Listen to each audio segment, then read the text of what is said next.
आज हम बनाएंगे बीफ गोला कबाब। बहुत ही टेस्टी, यमी, क्रीमी, इतने लाजवाब कि जब आप इसे बनाएंगे आप बाकी सारे टेस्ट भूल जाएंगे। तो चलिए शुरू करते हैं, बिस्मिल्लाह करते हैं। बिस्मिल्लाहिर्रहमानिर्रहीम। अस्सलाम वालेकुम। मैं हूँ मारिया अंसारी और यह है आपका अपना YouTube channel Maria Ansari food secrets. तो चलिए चल के बनाते हैं ये वाले बहुत ही मज़े के बीफ गोला कबाब। तो जिसके लिए हमारे पास 2 किलो बीफ का कीमा है, जिसको कि फ्रीज़र से निकाला, उसको पिघलाया, इसलिए इसका कलर ऐसा है। अब 2 किलो कीमे के साथ हमें चाहिए 1/2 किलो प्याज। ठीक है, अब क्या करना है, इनको हमने अलग अलग जो है चॉपर में चॉप कर लेना है। प्याज को अलग चॉप करेंगे, हरी मिर्चें प्याज के साथ होंगी, कुछ मिर्चें हम डाल देंगे कीमे के अंदर। प्याज को आपने अलग चॉप इसलिए करना है कि प्याज के अंदर बहुत सारा पानी होता है। ठीक है, ये चीज़ आपने अपने माइंड में रखनी है। तो ये देखिए यहाँ पे कीमा जो है उसको हमने अच्छी तरह से 3-4 दफ़ा मशीन से निकाला, फिर आपने उसको इस तरह से बाउल में डाल देना है। अगर घर पे चॉपर नहीं है तो आप बीफ वाले के पास जाएं, उनसे आप कहें 20-30 रुपए लेंगे 1 किलो के, तो आपको वो अच्छी तरह से कीमा पीस देंगे। और ये देखिए ये जो प्याज थे इनको अलग से पीसा, फिर दबा के इसका पानी निकाल दिया। ठीक है, और फिर आपने इसको डालना है इस तरह से कीमे के अंदर। और अब इसमें हम डालेंगे पाउडर मसाले। सबसे पहले इसमें हम डालेंगे लाल मिर्च का पाउडर।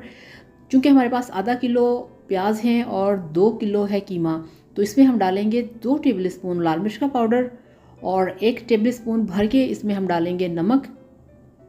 और जनाब अब यहाँ पे इसमें हम डालेंगे, ये देखिए 1/2 टी स्पून है इसमें अजवाइन, ये मस्ट होती है। ठीक है, और 1 टेबल स्पून भर के इसमें हमने डाल दिया कबाब मसाला और 1 टेबल स्पून ही इसमें हम डालेंगे चाट मसाला। ठीक हो गया।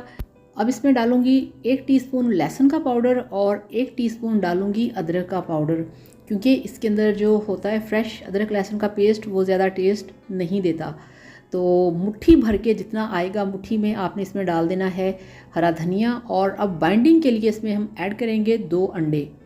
अंडा डालने से ये होता है कि जो कबाब होता है वो आपस में जुड़ जाता है, टूटता नहीं, बिखरता नहीं। ठीक है, और अब सब चीज़ों को हमने अच्छी तरह से हाथों से मिक्स कर लेना है। तो ये लें जनाब, यहाँ पे कीमे के साथ सारी चीज़ों को हमने अच्छी तरह से मिक्स कर लिया है। अब दूसरा स्टेप ये करेंगे कि हाथों को हमने करना है ऑयली। इस तरह से आपने हाथों के ऊपर ऑयल लगा लेना है, अच्छी तरह से आपने हाथों को ऑयली करना है और फिर आपने कबाब जो हैं वो तैयार करने हैं। ठीक हो गया। अब आपने पूरे गौर से देखना है कि कबाब किस तरह से तैयार किए जाते हैं, क्योंकि कबाब जो होता है उसकी जो असल जो टूटने की वजह होती है वो सही तरह से प्रेस नहीं होते।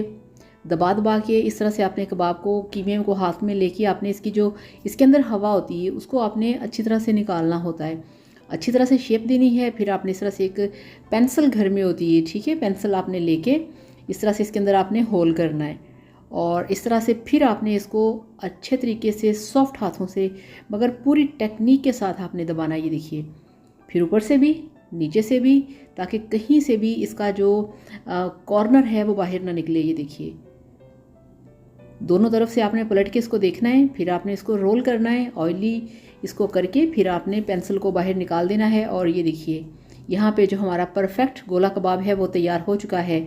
तो इसी तरह से दूसरे भी तैयार करते हैं। तो ये जनाब, यहाँ पे इतने हमने गोला कबाब जो है वो तैयार कर लिए हैं। गोला कबाब का यही साइज़ होता है, कुछ लोग बहुत छोटे बना देते हैं तो वो फिर गोला नहीं गोली कबाब बन जाते हैं। ठीक हो गया ना। तो जनाब यहाँ पे गोला कबाब तैयार हैं। अब चलते हैं पैन की तरफ और इनको फ्राई करते हैं। गैस के ऊपर रखा है फ्राई पैन, इसमें हम डालेंगे कुकिंग ऑयल। बिस्मिल्लाहिर्रहमानिर्रहीम। तो कुकिंग ऑयल आपको कितना चाहिए, जितने में कि ये हाफ डिप हो सकें। ठीक है, तो ये लें जनाब। अब ऑयल जैसे ही गर्म हुआ आपने सारे जो कबाब हैं वो आपने इस तरह से ऑयल के अंदर डालते जाना है। ये देखिए, इस तरह से बिल्कुल गर्म ऑयल होना चाहिए। और 2 मिनट के बाद आपने हल्के हाथों से इस तरह से स्पैचुला लेना है, और अगर ये नहीं तो आप चम्मच या कांटा भी ले सकते हैं। ठीक हो गया। तो फिर आपने इस तरह से इनको उलट पलट करना है। ये देखिए, बहुत ही एहतियात के साथ, बहुत ही नरम हाथों से आपने इनको पलटना है और जो फ्लेम है वो स्टिल आपने हाई रखना है। तो इस तरह से आपने सारे जो कबाब हैं उनको पलटते जाना है। और वीडियो देखने के साथ साथ जनाब आपसे रिक्वेस्ट है कि प्लीज़ चैनल को सब्सक्राइब कर लें। तो ये देखिए, आपके कबाब जो बनेंगे बहुत जूसी बनेंगे, बहुत ही मज़ेदार बनेंगे और सबसे मेन चीज़, इनकी जो शेप है वो ख़राब नहीं होनी चाहिए। वो शेप उसी तरह से बनेगी जैसे आपको मैंने बताया है कि अच्छी तरह से आपने दबा दबा के इनकी जो शेप है वो आपने देनी है, ठीक है। फिर इनमें से हवा निकल जाएगी तो बहुत अच्छी तरह से ये स्ट्रॉन्ग हो जाएंगे। तो सारे कबाब हमने यहाँ पे पलट लिए। अब दूसरी तरफ से भी आपने इनके ऊपर गोल्डन कलर आने देना है, ठीक है। तो जब गोल्डन कलर आ जाएगा फिर आपने फ्लेम स्लो कर देनी है, वो इसलिए ताकि ये अंदर से भी पक जाएं। तो जनाब इनको लगेंगे पूरे 10 मिनट। 10 मिनट के अंदर ये तैयार होंगे, क्योंकि ये कच्चे कीमे के होते हैं, बॉयल कीमा नहीं होता, कच्चा कीमा होता है, ठीक है। तो यहाँ पे 7 से 8 मिनट हो चुके हैं और ऑयल आप देखिए, ऑयल से पता चल रहा है कि ये गोल्डन होके फ्राई होके अंदर तक पक चुके हैं। तो अब यहाँ पे फ्लेम स्लो है। अब इनको हम निकालेंगे बिस्मिल्लाहिर्रहमानिर्रहीम। तो ये लें जनाब, बहुत ही मज़ेदार, टेस्टी, क्रीमी और मक्खन की तरह मुलायम है ये, ठीक है। क्योंकि 2 किलो के अंदर मैंने सिर्फ डाला है ½ kg प्याज, इससे ज़्यादा आपने नहीं डालना, वो फिर मीठा टेस्ट इनमें से प्याज का आएगा। तो इस तरह से ये बनेंगे बहुत ही टेस्टी और बहुत ही मज़ेदार। आपने देखा बहुत सारे खौफनाक मसाले नहीं डाले, ठीक है। तो ये देखिए इस तरह से जो हमारा गोला कबाब है, बीफ गोला कबाब, वो यहाँ पे बनके तैयार है। अब यहाँ पे इसको कोई और चीज़ करने की ज़रूरत नहीं है, ये बहुत टेस्टी हैं। तो जनाब अब आपको फ़ाइनल लुक के लिए दिखाते हैं इसकी फ़ाइनल लुक। अब ये तैयार हैं तो चलते हैं इसकी फ़ाइनल लुक की तरफ। तो ये लीजिए, अल्हम्दुलिल्लाह, माशाल्लाह माशाल्लाह, आपका बीफ गोला कबाब बनके तैयार है। जिस तरह से चाहें इसको प्लेट में सजाइए, सर्व कीजिए, बनाइए, खाइए, एंजॉय कीजिए। वीडियो को लाइक और चैनल को सब्सक्राइब करिएगा। Thank you so much. अल्लाह हाफिज़, बाय बाय।